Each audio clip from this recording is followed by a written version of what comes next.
Good afternoon. The Russian military has begun a brutal assault on the people of Ukraine.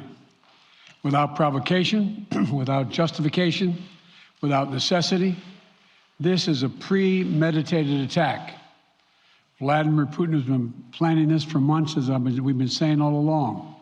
He moved more than 175,000 troops, military equipment, and positions along the Ukrainian border. He moved blood supplies into position and built a field hospital, which tells you all you need to know about his intentions all along. He rejected every good faith effort the United States and our allies and partners made to address our mutual security concerns through dialogue to avoid needless conflict and avert human suffering. For weeks, we have been warning that this would happen. And now it's unfolding largely as we predicted. In the past week, we've seen shelling increase in the Donbass, a region in eastern Ukraine controlled by Russian-backed separatists. The Russian government has perpetrated cyber attacks against Ukraine. We saw a staged political theater in Moscow, outlandish and baseless claims that Ukraine was about to invade and launch a war against Russia, that Ukraine was prepared to use chemical weapons, that Ukraine committed a genocide. Without any evidence, we saw a flagrant violation of international law in attempting to unilaterally create two new so-called republics on sovereign Ukrainian territory. And at the very moment that the United Nations Security Council was meeting to stand up for Ukraine's sovereignty, to stave off invasion, Putin declared his war. Within moments, missile strikes began to fall on historic cities across Ukraine. Then came the air raids, followed by tanks and troops rolling in. We've been transparent with the world. We've shared declassified evidence about Russia's plans and cyber attacks and false pretexts so that there could be no confusion or cover-up about what Putin was doing. Putin is the aggressor. Putin chose this war, and now he and his country will bear the consequences. Earlier this year, the European Union said you had more than 100,000 troops on the Ukrainian border. Was that an attempt to get Washington's attention?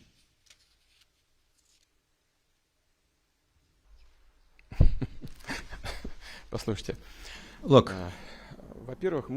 first, Ukraine itself constantly, and I think is still doing that, it kept bringing personnel and military equipment to the conflict area in the southeast of Ukraine, Donbass.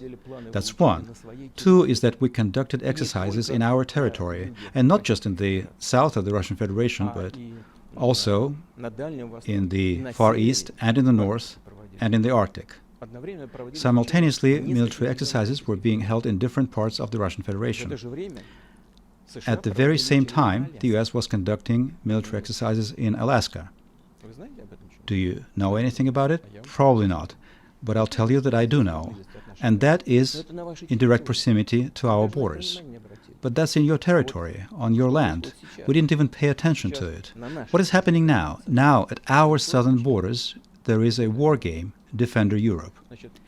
40,000 personnel, 15,000 units of military equipment. Part of them have been airlifted from the U.S. continent directly to our borders. Did we airlift any of our military technology to the U.S. borders? No, we did not. But many of those, why are you worried? Many of those exercises are a response to your actions, Mr. President. Do you worry that your opposition to NATO has actually strengthened it? For 6 years, NATO has spent more on defence. That's some defense. Some defense. During the USSR era, Gorbachev, who is still, thank God, with us, you can ask him, got a promise, a verbal promise. However, it was a promise that there would be NATO expansion to the east. Where are those promises? 2 waves of expansion. Where is that written down? Where is that promise written down? Right. Well done. Well done. Correct. You've got a point. Nya. Got you good. Well, congratulations. Of course, everything should be sealed and written on paper. But what was the point of expanding NATO to the east and bringing this infrastructure to our borders? And all of this before saying that we're the ones who have been acting aggressively? Why? On what basis? Did Russia, after the USSR collapsed, present any threat to the United States or European countries? We voluntarily withdrew our troops from Eastern Europe, leaving them just on empty land.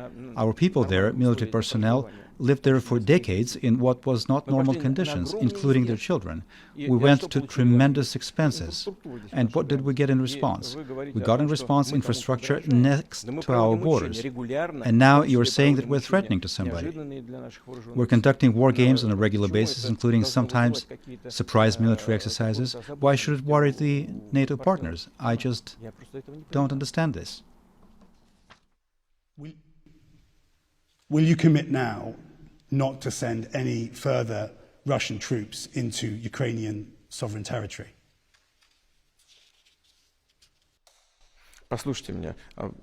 Look, did we say that we were planning to send our armed formations anywhere? We conducted war games in our territory. How can this not be clear? I'm saying it again because I want your audience to hear it. I want your listeners to hear it, both on the screens of their television sets and on the internet. We conducted military exercises in our territory. Imagine if we sent our troops into direct proximity to your borders.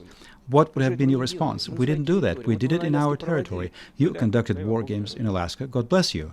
But you had crossed an ocean, brought thousands of personnel and thousands of units of military equipment close to our borders, and yet you believe that we're acting aggressively, and somehow you're not.